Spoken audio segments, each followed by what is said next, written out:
তুই কি বিরাট মস্তান হয়ে গেছিস? কেন তুই কি বিরাট মস্তান হয়ে গেছিস? ওটা যদি তোর মা হয় আমি তোর কে হই? বাবা তাহলে ও তো আমার বউ হবে। বাবা বাবা মা এই শয়তানটা এবার কি করছে? এই যে তোমাকে আমি কতবার বলছি এই শয়তান যেন এই বাড়িতে না আসে। ওই জন্য করে কি বলে জানো বাবা? কি মা? গাধা মানে না কোনো বাধা। আমি গাধা না, আমার মেয়ের বলা ভুল হচ্ছে বাবা। তুমি গাধা না, তুমি পুরো জঙ্গলি গাধা। শ্বশুর হয়ে পশুর মতো করছো ব্যবহার। এখন থেকে আমি হব তোর মার ভাটা। এই কথাটা বলতে পারলে কেন দোষটা খুব করা হয়ে গেছে রে বাবা। তুই আমার 10 ml ইঞ্জেকশন ঝেড়েছিস, আমার তো 15-20 ml ঝাড়তে হবে। শ্বশুর হয়ে পশুর মতো করছো ব্যবহার। এখন থেকে আমি হব তোর মার ভাটা। আমি তোমার গুরু তুমি আদরে থাকো, তোমার গুরু আর বাপের সঙ্গে এমন কথা মানায় না তো। শ্বশুর হয়ে খোকা, তোকে আমি শিক্ষা মানুষ করে তুলেছি। কার সঙ্গে কিভাবে কথা বলতে হয় সেই জ্ঞানটুকু তোর মধ্যে নেই। এমন পাটা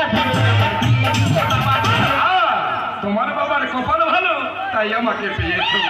তুমি কি বলছো যে ভালো করে বলো? এই দেখি মদন ছিল বলে তো তোর বাবা কন্যাদায় থেকে মুক্তি পেয়েছে। চললে কি আর মিলল তো প্রচুর সাথে। তোমার মেয়ে ঘুমের ঘরে বিছানা থেকে মতে। আরে বাবা কোথায় দিলি রে বাবা? তুই একথা কোনোদিন শোনো না? আমাদের পাড়া তো সবাই জানে তোমার মেয়ে তুমি যে শিক্ষা দিয়েছো ডেলি একটা করে গোটা 750 খাবে। আচ্ছা। আর কাপড় চোপড় বমি করে যা করে থবে সকাল হলে তো আমার সব ধুইতে হবে। এমন পাটা আমার বাবার কপাল ভালো তাই আমাকে চললে কি আর মিলল তো প্রচুর সাথে। তোমার মেয়ে ঘুমের ঘরে বিছানা থেকে তুমি পারি গরু ঠাকুর খাওয়া, তুমি পারি গরু ঠাকুর খাওয়া। তোমার সাথে আত্মীয়তা মানায় নাই আমার। শ্বশুর হয়ে বাবা থাক। দিদি তুমি শেষে এই কথা বলতে পারলে? কেন বলবো না বলো? তোমার সঙ্গে আমার কতদিনের বান্ধব। সেই তো গোবর গুঁড়ো বেলা দেখিস মনে করে দিবি গাড়ুতে কেউ কামড়াচ্ছে। সুখ দুঃখের কথা তোমার কাছে সব খুলে বললাম। জেনে বুঝে এমন একটা জিনিস আমার সংসারে পাঠালে, আমার তো সংসারটা পুরো মাটি করে দিলে। যুগের সাথে বউ যে হয় ঘরের লক্ষ্মী বলে যত গুণী জন। মুখ পোড়া তোমার কি থেকে মনে হচ্ছে আমি ঘরের অলক্ষী? দাদা সংসার সুখী হয় রমণীর গুণে। তো এমন রমণী যদি প্রত্যেকটা সংসারে একটা করে থাকে সে সংসার তো চটচট করে উন্নতি হবে। সেটি আমি মাগো সংসার আমি করবো না মা, ভেঙে গেছে আমার মন। তার মানে তুই কি বলতে চাই? মাগো ভালো মানুষকে ভালো পথে আনা যায় কিন্তু খারাপ মানুষকে ভালো পথে আনা মানুষেরই তো কর্তব্য। তা তোমার বৌমাকে আমি অনেকবার বুঝিয়ে দেখেছিলাম কিন্তু ও তোমার কোনো কথাই শোনেনি। যুগের সাথে বউ যে হয় ঘরের লক্ষ্মী বলে যত গুণী জন। সংসার আমি করবো না মা, ভেঙে গেছে আমার মন। বলো না কথা বলো না বলো না কথা বলো না। ভগবতায় গানের ছলে শ্বশুর হই আমি তোমাদের কোনো কথা শুনতে চাই না। আজকে এখনকার জন্য এবার ছেড়ে আমি চলে এসেছি। তোমাকে একটা কথা বলি, সৎমা কোনোদিন এমন হবে না। তাই তুমি তোমার সৎমাকে নিয়ে এই বাড়িতে থাকো। এই বাড়িতে এই মুহূর্তে এই বাড়ি ছেড়ে আমি চলে যাচ্ছি। তোমার মুখে এই শব্দটা আমি কোনোদিন তো আশা করিনি। তুমি আজ কাকে সৎমা বলছো? তুমি কি জানো ওই সৎমায়ের একটা অংশ আমার এই দেহের মধ্যে রয়েছে। আমার যখন একটা কিডনি খারাপ হয়ে গেছিল না তখন আমার এই সৎমাই আমাকে একটা কিডনি দিয়ে বাঁচিয়েছে। আর তুমি তাকে সৎমা বলছো?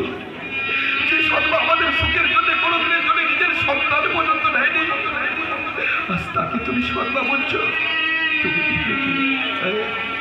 তোমার সঙ্গে তুমি কি ভেবেছো আমার নেশা হয়ে গেছে? না গো, তোমাকে পরীক্ষা করার জন্য তোমার বাবার সাথে আমি অভিনয় করছিলাম। সৎমা বলছো? আমার মা সৎমা নয়, তোমার মা আপদ নয়, আপদ হচ্ছে তুমি।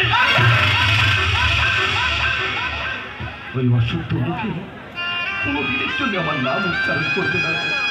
তোমাকে আমার নিজের স্ত্রী ভাবতে ঘৃণা করছে, ভাবতে ঘৃণা করছে। তোমার মুখে ভালো কথা শুনে না আমি খুব খুশি হয়েছি। ওরে মা, শাশুড়ি মাকে নিজের মাকে শাশুড়ি শাশুড়ি ব্যবহার করছে, পাখি তো নিজের মা হলে ব্যবহারটা করছে। ওরে মা, ভদ্রতা বললি ব্যাপারটা নষ্ট হয়ে যায়, পরিশুদ্ধ নষ্ট হয়ে যায় না। তবে এই শিক্ষা দিন করছে আমার মা সংসার ধরে বেঁচে গেল। তুই আমাকে ভালো বলে ডাকবি না। এই মুহূর্তে আমার বাড়িতে তুই বেরিয়ে যা। তুমি কি পারলে আমাকে ক্ষমা করতে? আজ যদি আমি তোমার নিজে মেয়ে হতাম তুমি কি পারলে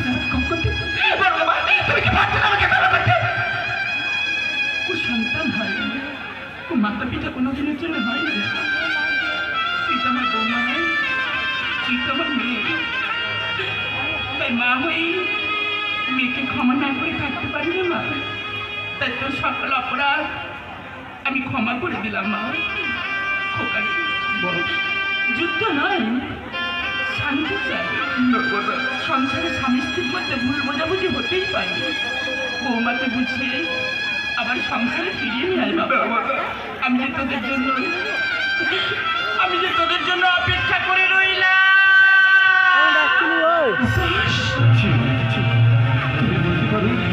কত নারী স্বামী বিকলঙ্গ পঙ্গু হয়ে ঘুরছে, তবু তো তারা তাদের স্বামীকে সুখে সংসার করছে। আমি কি তোমার কোনো অসম্পূর্ণতার কিছু? তাহলে কেন তুমি আমার সাথে বারবার এমন অভিনয় করো? তুমি কি ভেবেছো আমার মা তোমাকে ক্ষমা করলেও, এই সমাজ তোমাকে ক্ষমা করলেও আমি তোমাকে কোনোদিনের জন্য ক্ষমা করতে পারবো না? মানুষ আমি তোমাকে কোনোদিনের জন্য ক্ষমা করতে পারবো না।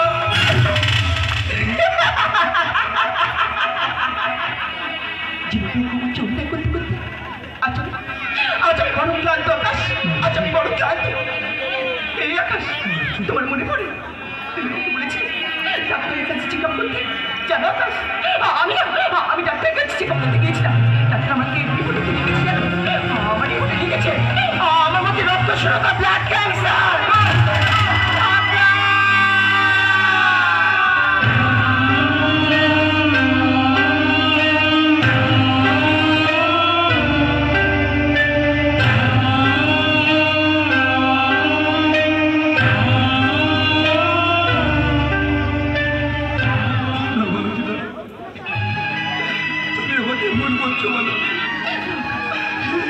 কোনোদিনের জন্য হতে পারে না, কোনোদিনের জন্য হতে পারে না। এটা তোমাকে মেনে নিতেই হবে। আকাশ, আমার না খুব কষ্ট হচ্ছে, আমার তো বন্ধ হয়ে আছে। আকাশ, আমার তো চোখের অন্ধকার নেমে আছে। আমার একটা শেষ ইচ্ছা তুমি পূরণ করবে। আমার মাথা ইচ্ছে করছে এই মরণের শেষটা তুমি কি একটু মাথা রেখে একটু মা।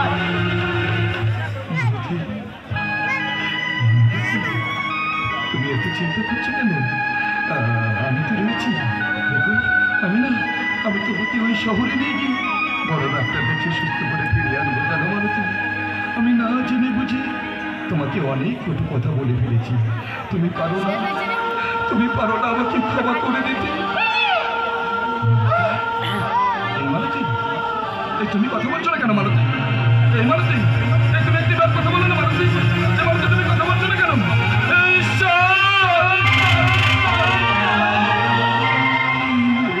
তুমি কোন পাপের পরীক্ষা নিলে ঠাকুর? সবকিছু আমার কাছে ফিরিয়ে দিও, আমার কাছ থেকে তুমি কেড়ে নিলে ঠাকুর। মালতী, তুমি একটিবার কথা বলো না মালতী।